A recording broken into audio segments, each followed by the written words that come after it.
क्या हाल है स्टूडेंट सबके।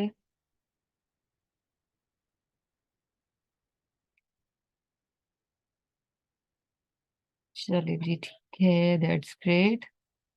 अच्छा, actually I was waiting for more students to join because this is pre session, ठीक ठाक मैम, चले अल्लाह आप सबको ठीक ठाक ही रखें। और आप लोग अच्छा अच्छा पढ़ें और ज्यादा सारी कामयाबियां हासिल करें। आमीन। वैसे भी ये रमजान है, ज्यादा से ज्यादा अपने लिए दुआ करें, मेरे लिए भी। I was waiting for the students to join but I think we should start now. अच्छा भी बच्चों, मेरी जो my sole intention was to spread knowledge maximum in Ramzan. You know, Ramzan में कई गुना जो अजर है, जो रिवार्ड है, वो आपकी सिंसेरिटी का और आपकी एफर्ट का आपको मिलता है। चाहे वो आप किसी भी फील्ड में करें, किसी तरह से भी करें, ऑनेस्ट होके और सिंसियर इंटेंशन के साथ। तो जो भी आपके पास है, आप लोगों को वही दे सकते हैं। आपके पास अगर आप you are if you are financially strong, help them others with money. And if you are, if you have strength in your opinion या in your knowledge and you can help others, तो help them with that. तो मेरे काफी सारे students थे, I thought कि मैं बच्चों को कुछ सिखा सकूं। ठीक है, तो मे अल्लाह एक्सेप्ट दिस एफर्ट। आमीन। तो थैंक यू। चलें, ठीक है बच्चों, अभी फिर हम लोग स्टार्ट करते हैं। आमीन। मैंने तीन आप लोगों के लिए लेक्चर रखे हैं। You should spread the word, अपने दोस्तों को बताएं, अपने कोलीग्स को बताएं। बच्चों में ना आजकल बहुत ज्यादा आई मीन मैं देखती हूँ जो चीज हम में थी ना, वो अब स्टूडेंट्स में नहीं है। I don't know why. When we were students, खैर मैं इतनी पुरानी नहीं हूँ आप लोगों से बिल्कुल, we are in the same category. लेकिन पता नहीं क्यों वो चीज अब नहीं है स्टूडेंट्स में। बहुत ज्यादा क्यूरोसिटी, पैशन, एम्बिशन, वो नहीं देखने को मिलती अब आजकल से स्टूडेंट्स में। तो हम लोग तो शोर ही बहुत मचाया करते थे, खासतौर पर जब मैं एमफिल में थी। तो हम लोग कहीं से भी हमें कुछ पता चल गया, कुछ अच्छा लर्निंग करने को, सीखने को, तो ग्रुप्स के ग्रुप्स जा रहे हैं, हम उसको बता रहे हैं उसको। So you should spread the word. ठीक है, आप आपने जितने ग्रुप्स ज्वाइन किए हैं, आप वहां पे ये शेयर करें, अपने फेसबुक वॉल्स पे लगाएं, इंस्टाग्राम वॉल्स पे लगाएं, सो दैट मैक्सिमम लोगों को बेनिफिट मिले इस चीज से। ठीक है, ताकि लोगों तक ये चीज पहुंचे। बहुत सारे बच्चों को बहुत शौक भी होता है, वो ऐसी चीजें सीखना चाह रहे होते हैं, लेकिन उन तक ये आवाज नहीं पहुंच पा रही होती ना, इग्नोरेंस की वजह से, उनकी अपनी भी खैर और बाकी लोगों की भी मिस हो जाता है हम स्टूडेंट्स का। तो कोशिश किया करें किसी का लॉस ना हो। चलें, अभी आज हम अपना पहला लेक्चर करेंगे, और आज का जो मेरा लेक्चर था वो था आज आज पेपर अटेम्प्टिंग पे था शायद। लेट मी सी। हाँ, पेपर अटेम्प्टिंग अप्रोचेस, ठीक है। अच्छा, अभी जब मैं लेक्चर स्टार्ट करूंगी तो फिर आप लोगों में से कोई नहीं बोलेगा। ठीक है, let me finish first. I hope कि आप लोगों के सारे क्वेश्चन इसमें एड्रेस हो जाएंगे। फिर अगर कोई क्यूरी हुई आप लोगों की तो यू मे आस्क। लेकिन अभी लेक्चर स्टार्ट करने से पहले किसी का कोई पॉइंट ऑफ व्यू है, कोई क्वेश्चन है, कोई स्टेटमेंट है, कोई कंसर्न है, कोई इशू है, वो पहले मुझे बारी बारी आप लोग बता दें, ताकि जब मैं लेक्चर डिलीवर कर रही हूँ मैं उन बातों को जहन में रखूं और साथ उनको भी एड्रेस कर सकूं। ठीक है, are you understanding my point? तो you may unmute yourself and may ask and may speak whatever you want to speak about paper attempting approach. तो फिर उसके अकॉर्डिंग, ताकि मुझे पता होगा कि आप लोगों की क्यूरीज क्या क्या है। किसी को अगर कुछ पूछना है तो यू मे आस्क।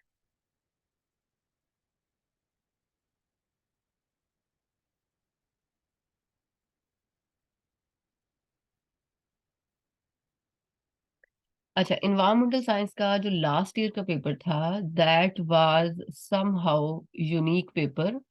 और वो थोड़ा सा ट्रैक से हटके था।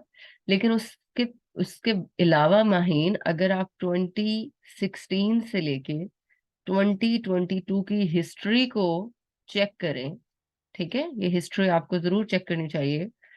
तो what should be the length? Okay, I will keep it in mind. अगर आप चेक करें तो एक्सेप्ट 1 ईयर, एक्सेप्ट 2021, ठीक है, इसके अलावा सॉरी एक्सेप्ट 2022, अभी 2023 के एग्जाम्स हो चुके हैं, अगर आप 2023 का पेपर भी देखें तो बाकी सारे पेपर आपको सेम ही ट्रैक पे मिलेंगे, ठीक है, वो नहीं हटे अपने ट्रैक से, तो सारे पेपर आपको सेम ट्रैक पे मिलेंगे। ओके, तो उसमें कोई मतलब आपको जिग जैग पाथ नहीं मिलता एनवायरमेंटल साइंस में। सिर्फ एक साल 2022 में थोड़ा सा उन्होंने डिफरेंट किया था पेपर को, और ऐसा कभी ना कभी हो जाता है, वो कॉन्सेप्ट्स भी आप लोगों को बहुत अच्छे से देखने चाहिए थे। बाकी इन्वायरमेंटल साइंस का सारा पेपर उसी तरह से आता है जिस तरह से मैं स्टूडेंट्स को बताती हूँ। वो प्रॉबेबली करंट अफेयर्स का पेपर बनाते हैं, लेकिन करंट अफेयर्स में वो आपसे इन्वायरमेंटल इश्यूज को डिस्कस करने का कह रहे होते हैं। वो पूछ आपसे इन्वायरमेंटल इश्यूज रहे होते हैं, बट दोज इन्वायरमेंटल इश्यूज जो है वो आपके करंट अफेयर्स में आ रहे होते हैं। इसीलिए जो स्टूडेंट्स मेरा सेशन लेते हैं दे नो वेरी वेल कि किस तरह से आपको एनवायरमेंटल साइंस की प्रिपरेशन करनी है और किस तरह से आपको पेपर अटेम्प्ट करना है। सो मैं पढ़ाती ही ऐसे हूँ, हम एनवायरमेंटल इश्यूज को बिल्कुल सोशल इश्यूज के तौर पर पढ़ते हैं, जो कि राइट पाथ है एनवायरमेंटल साइंस की तैयारी करने का। बहरहाल अगर आप ये मेरा सेशन अटेंड करें, जो कि you are going to attend इंशाल्लाह, तो उसमें आपको फिर काफी डिटेल में बातों का पता चलेगा, ठीक है। और इन्वायरमेंटल साइंस का पास्ट पेपर एनालिसिस अगर आप देखना चाहते हैं तो मेरे अपने यूट्यूब चैनल पे दो इस पे वीडियोस हैं। एक why to opt environmental science, ठीक है, आपको इन्वायरमेंटल साइंस को ऑप्ट करना चाहिए। दूसरा है पास्ट पेपर एनालिसिस, मैंने बहुत डिटेल में दिया हुआ है हर पेपर का, हर क्वेश्चन का। वो कोई 12 से 15 मिनट का लेक्चर है, वो आप देखिएगा तो you will B crystal clear.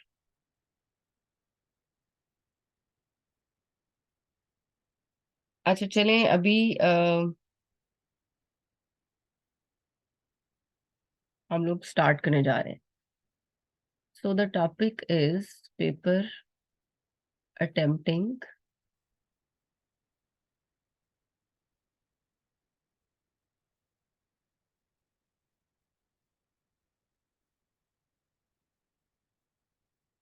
Exactly. उसका आंसर है मेरे पास बहुत अच्छा।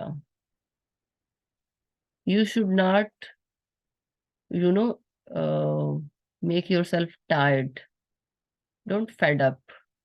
जो भी आपका, ये ना फिर एक बड़ी मोटिवेशनल टॉक हो जाएगी और मैं अपने राइट लेक्चर से हट जाऊंगी, राइट पॉइंट से। लेकिन मैं अभी इस पे 2-3 मिनट लगा के आपको क्लियर करती हूँ, बल्कि बाकी सब जो भी जितने भी यहाँ पे लोग हैं उन लोगों को भी इससे काफी फायदा होगा। देखिए स्टूडेंट्स, जो आपका जिंदगी भर का मसला है, जो बेसिकली आपकी जिंदगी है, जिसके अराउंड आपकी लाइफ रिवॉल्व कर रही है, या जिस पे आपको लगता है कि मैंने आगे के 30-35 साल गुजारने हैं, उस चीज से कभी आप थक नहीं सकते, और उस चीज से कभी आप खुद को थका भी नहीं सकते। अब ये चीजें स्टूडेंट्स को ना क्लियर नहीं होती। कोई ऐसा गाइड करने वाला या कोई इस तरह से अगर आपको आपको मेंटोर मिल जाए तो वो तो बहुत अच्छी बात होती है। अब बच्चे खुद को थका लेते हैं, उनको ये सेंस नहीं होती कि अभी हम 20s में हैं, 25, 24, 26, यही रेंज होती है जो एस्पायरेंट्स की होती है उम्र की। अच्छा, अब उनकी लाइफ का जो मेन सेंटर होता है वो यही होता है कॉम्पिटिटिव एग्जाम, उसमें सीएसएस है, पीएमएस है, वन पेपर, एफपीएससी, बहुत सारे आपके पास डायरेक्शंस बहुत सारे हैं। आप लोगों को सबसे पहले तो ये अंडरस्टैंड करना है कि आपका गोल क्या है, ठीक है। गोल जो होता है वो लाइफ टाइम होता है, गोल जो होता है वो लॉन्ग टर्म होता है, और उस गोल को अचीव करने के लिए आपको बहुत सारे छोटे छोटे ऑब्जेक्टिव्स में से गुजरना पड़ता है। बहुत सारे ऑब्जेक्टिव्स बनाने पड़ते हैं जो कि शॉर्ट टर्म होते हैं, लेकिन वो सारे फाइनली आपके गोल को लीड कर रहे होते हैं।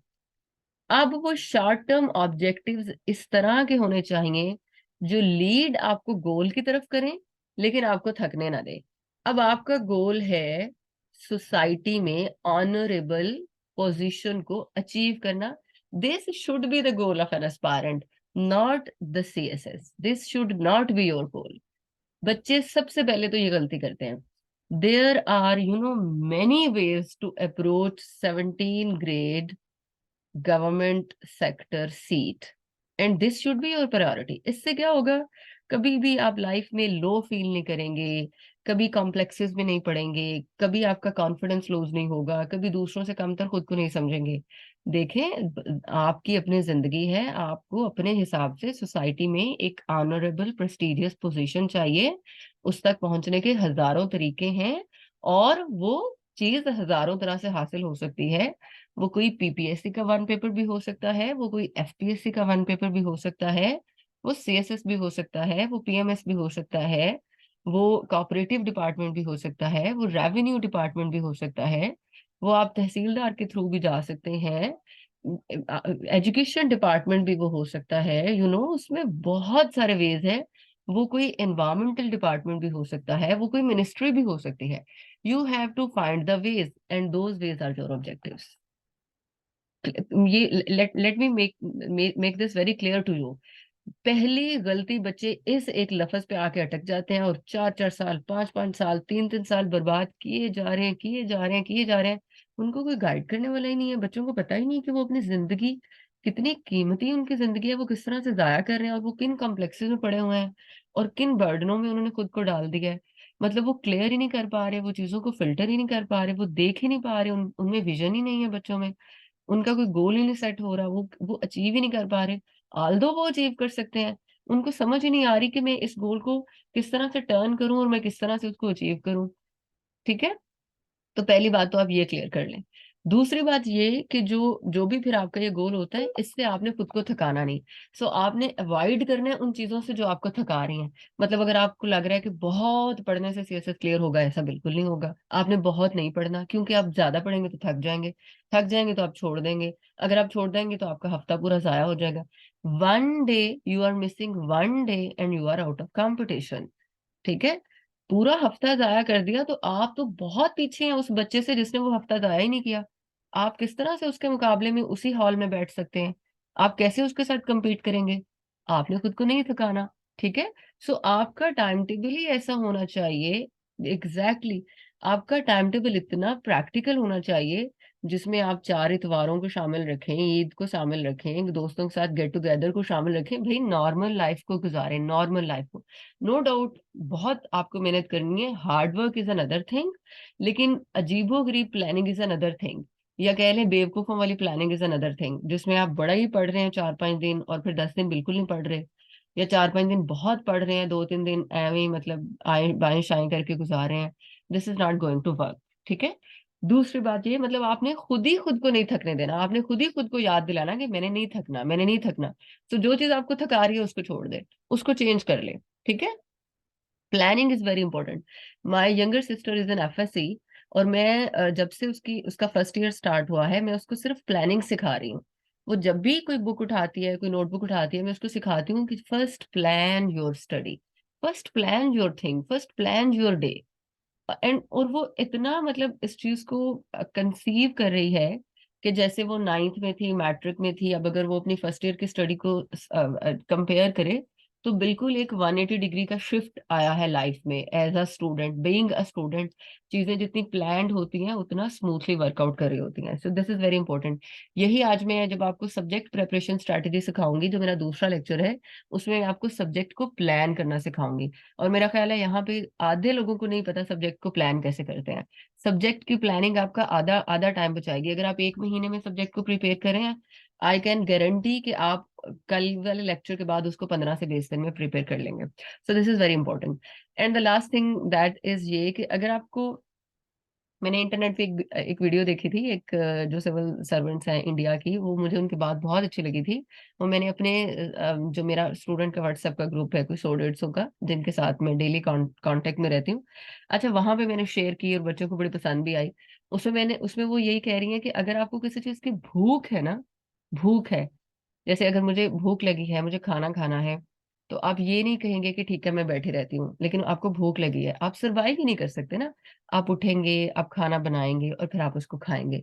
और आप कभी भी अपने आप को नहीं रोकेंगे खाना बनाने से, क्यों? बिकॉज यू आर हंग्री ना, you have to fill your belly. आप यू विल मस्ट कुक। ठीक है, इसी तरह से अगर आपको भूख है ना, मतलब आपको कोई चीज चाहिए, वो कोई पोजीशन है, वो स्टेटस है, वो मनी है, वो सोसाइटी में कोई जो भी है, जो भी आप सीएसएस के बाद कोई गाड़ी है, घर है, whatever it is, if you are hungry you will never say कि ओके मैं यहाँ पे बैठा हूँ या बैठी हूँ तो मुझे ये चीज मिल जाए। आपको कभी भी जिंदगी में किसी को मोटिवेट नहीं करना पड़ेगा because you are hungry, because you want that thing. कभी भी किसी से आप नहीं कहेंगे कि मुझे मोटिवेट कर दें, क्यों भाई? आपको नहीं चाहिए तो आप ना करें। So I may be it seems कि मैं ज्यादा हार्श हो रही हूँ, I don't want to use that words. तो if you want that thing you will put your efforts for that। बस दिस इज एंड ऑफ। अभी मैंने तीन चार चीजें की हैं बड़ी क्लियरली। तो आई एम थिंकिंग कि मैं अपने यूट्यूब चैनल पे रोजाना स्टूडेंट्स को साथ इस तरह से कोई 10-15 मिनट टॉक किया करूं, और इस तरह की कुछ टिप्स बच्चों के साथ शेयर करूं, पर्टिकुलरली गर्ल्स के साथ, बिकॉज गर्ल्स जो है वो इमोशनली बहुत ज्यादा वीक होती हैं। फिर उनकी लाइफ में काफी इमोशनल अप्स एंड डाउन्स आ रहे होते हैं जिनको वो कोप अप नहीं कर पाती, और बहुत बहुत काबिल जो लड़कियां होती हैं वो फिर पीछे रह जाती हैं emotional lack of emotional support की वजह से। सो आई एम थिंकिंग कि मैं कोई ऐसे सीरीज स्टार्ट करूं जिसमें रोजाना मैं स्टूडेंट्स को कोई ऐसी बात बताऊं, कोई इस तरह का सीन हो, सो दैट ये जो आपके टिपिकल मोटिवेशनल लेक्चर्स हैं इनसे आपकी जान छूट जाए, और कोई आपको ये बताए कि आपने लाइफ में तैयारी कैसे करनी है, रियल प्रैक्टिकल होके, रियलिस्टिक होके, ठीक है? और ये सीएसएस से सब कुछ नहीं है। चले, I guess enough of this discussion. इंशाल्लाह अभी हम अपने पार्ट की तरफ आते हैं। अच्छा बच्चों, एक है योर प्रेपरेशन। दो स्टेजेस होते हैं किसी भी कॉम्पिटिटिव एग्जाम को क्लियर करने की, और एक होता है एग्जामिनेशन इटसेल्फ, जब आप पेपर में अपीयर होते हैं, जब आप एग्जामिनेशन हॉल में बैठे होते हैं। Basically it is equal to CSS और पीएमएस और वट एवर इट इज, ठीक है? पहला फेज है प्रेपरेशन का, दूसरा फेज है पेपर देने का। जितना प्रेपरेशन इम्पोर्टेंट है उतना ही पेपरों को अटेम्प्ट करना इम्पोर्टेंट है। बड़े बड़े स्टूडेंट्स, बड़े बड़े काबिल, बड़े बड़े इंटेलिजेंट, बड़े बड़े हार्ड वर्किंग स्टूडेंट्स फेल हो जाते हैं because they don't consider this process, या फिर they don't consider, they don't put their efforts जब वो पेपर को अटेम्प्ट कर रहे होते हैं। वो इस चीज को मुकम्मल इग्नोर कर रहे होते हैं।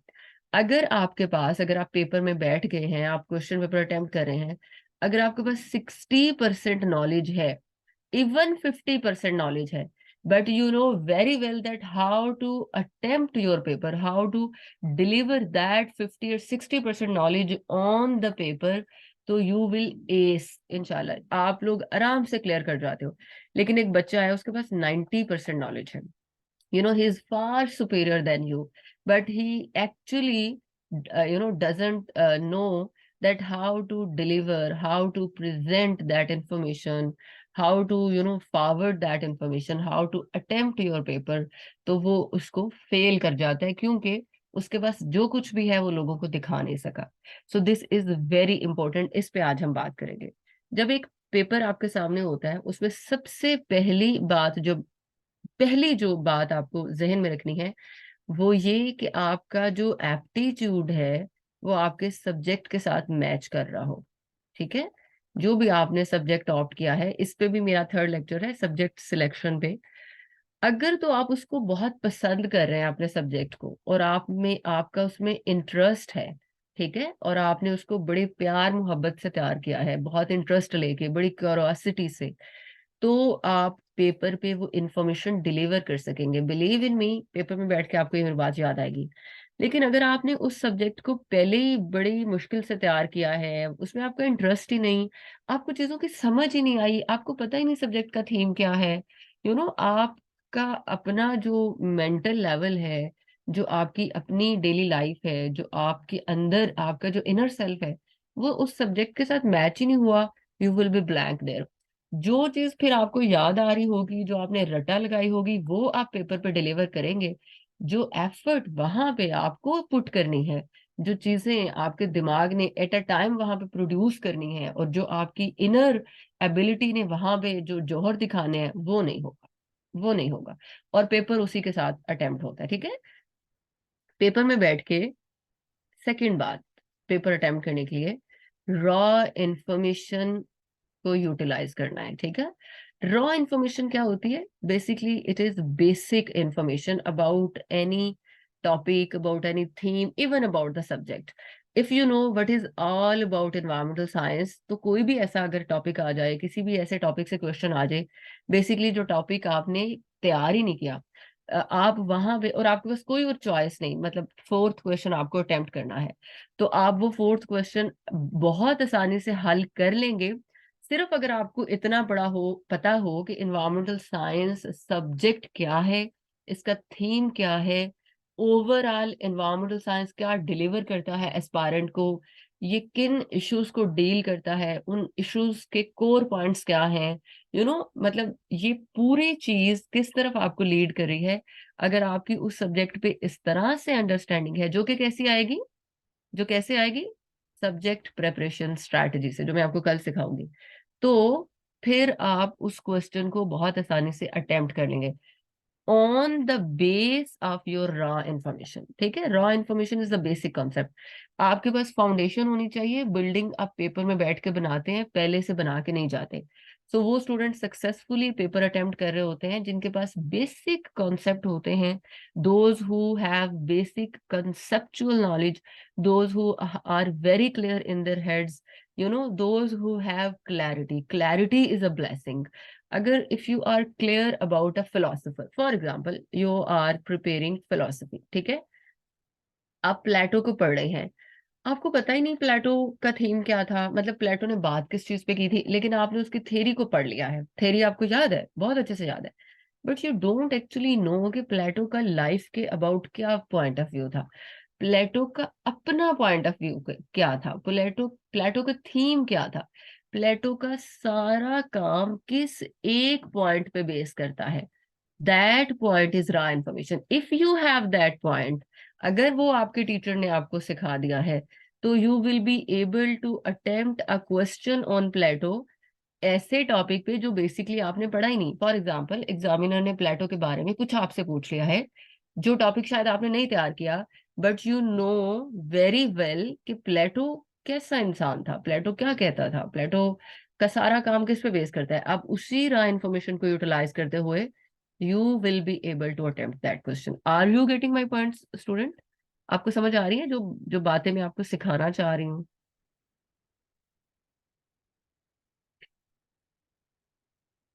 ठीक है, तो आर दिस पॉइंट्स हेल्पफुल? आपको क्या लग रहा है, आप लोग कुछ नया सीख रहे हैं?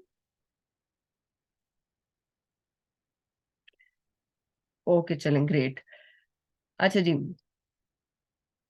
अब सो सो द बेसिक जो कॉन्सेप्ट है या जो बेसिक नॉलेज है, ये आप लोगों के लिए बहुत इंपॉर्टेंट है, ये आपको सब्जेक्ट का लेना है, फिर ही आप पेपर अटेम्प्ट कर सकेंगे, ठीक है।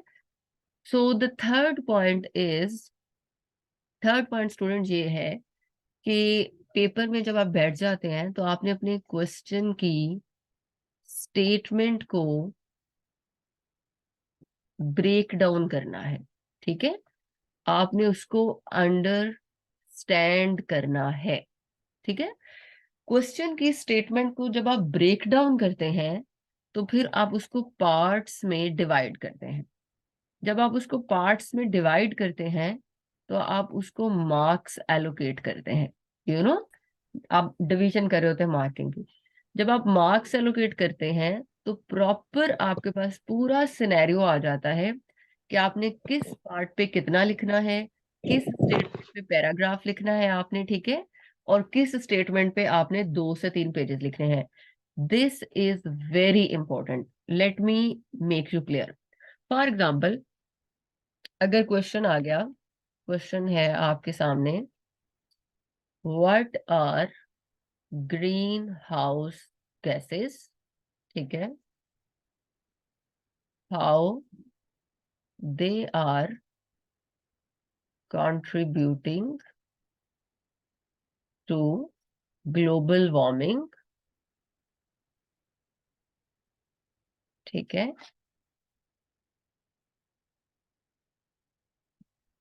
discuss in detail the outcomes of global warming, अच्छा, मुझे बताएं इस स्टेटमेंट के कितने पार्ट्स हैं। सबसे पहले आप इसको क्या करेंगे, you will understand the statement. So your first part is understanding. ठीक है, आप इसको ब्रेक डाउन करेंगे। This is first part, you know, this is another part.